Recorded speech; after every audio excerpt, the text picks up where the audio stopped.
Hey everyone, what's up? This is JB Bremerton here with you, reviewing Transformers War for Cybertron. I'm playing this on the PC. It's a very good game, probably the best game I've played this year. And I must say, for the very first I heard of this, I saw the trailer and some of the gameplay footage, the announcements and all that. Absolutely knew this was going to be an amazing game. I mean, I was just totally excited. And to be honest, I wasn't really a fan of Transformers. I mean, I've seen both the recent movies, and they were okay, but this game is absolutely incredible.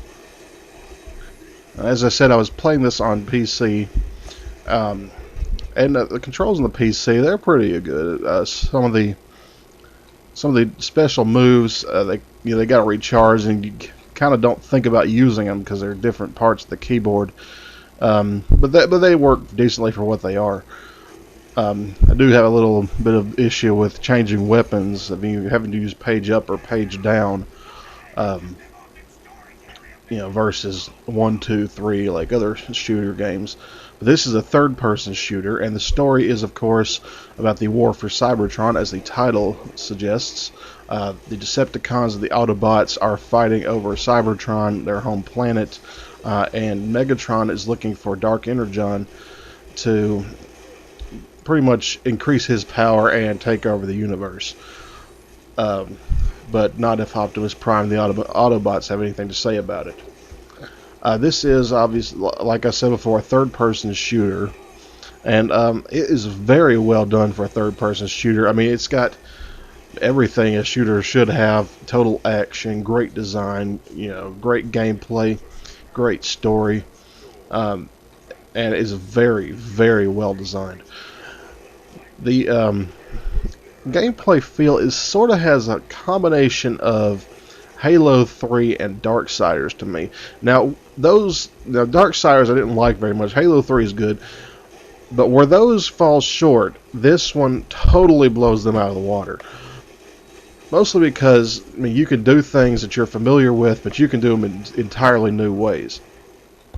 What's most interesting about this gameplay is, like in Halo 3, when you enter a vehicle or attach yourself to a turret of some sort, you go into third-person mode. This was the exact opposite. You're most of the time third-person, but then at a turret you go the first-person. That's kind of interesting, I thought.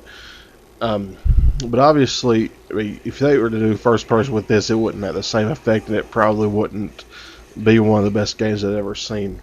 One of the more interesting features of this is the split campaign setup. The first half of the story of the campaign mode is the Decepticon campaign.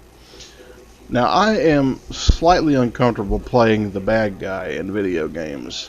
Now, I don't particularly have a reason for that. I just prefer doing things the right way. But the second half is the Autobots. But the way they do this, you don't really feel like you're betraying one side or the other if you kind of prefer one. But it does tell the story very well, seeing it from the different perspectives and what you had to go through to get to one place to the next. It's divided up into 10 major chapters, and the chapters are quite longer than what I expected. I've been only playing this a couple of days as of the time of doing this review.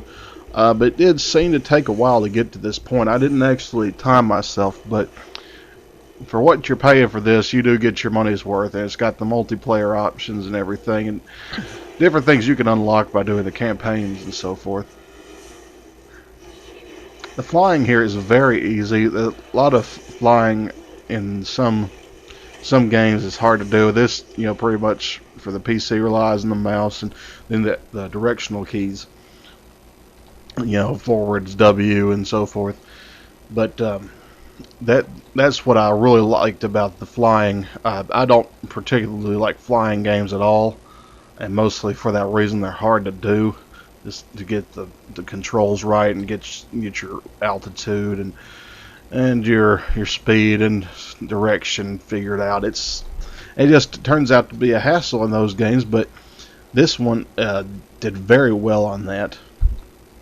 I mean, even in Halo, they kind of got some issues with the flying. And when I played Just Cause 2 recently, it was just flying was such a pain.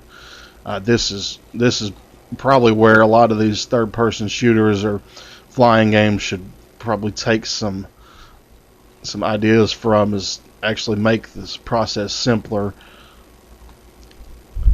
But overall, I absolutely love this game. It is very, very fun. I highly recommend this. I mean, even if you're not into sci-fi or Transformers stuff, and you could use the excuse always just based on toys. Well, hey, they did this very well. I mean, they went all out and they made a very well-made game that pretty much all ages will enjoy. Um, it is pretty. I mean, it's got this violent aspect, but I believe it's only rated T for teen, so it's not really inappropriate for kids, and I'm sure a lot of kids will want to play this. Um, so yeah, I hope you enjoyed this review, and I hope you enjoy this game. I will see you next time.